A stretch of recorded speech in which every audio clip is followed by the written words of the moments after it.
Hi everyone, we're going to determine if each event is independent or dependent, then find the probability.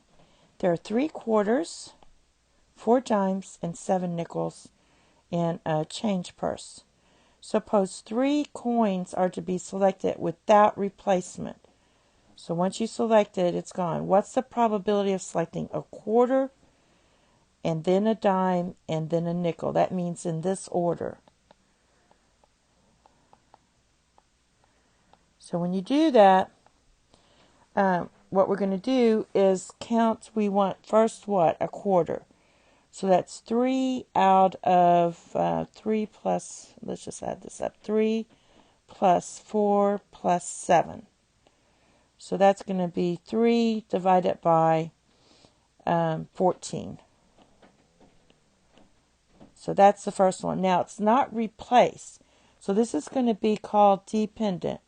If it's replaced, it's dependent. And if it's not replaced, it's independent. That means our denominator is going to change because we don't have 14 coins anymore.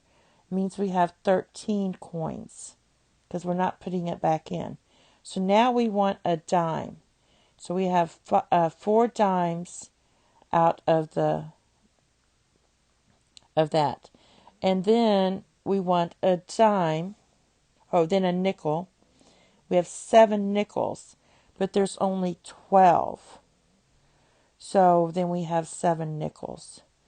Now you can use your calculator, but what I tend to do, I know this is 14 times 13 times 12.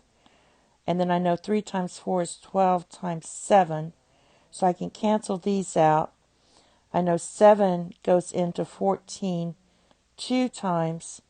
So that's going to be 1 in the numerator. So that's going to be 1 divided by 2 times 13 is 26. That would be the probability of drawing those 3 coins without replacement in that order. And it's called a dependent event. And that's it. Thank you. Have a nice day. Bye-bye.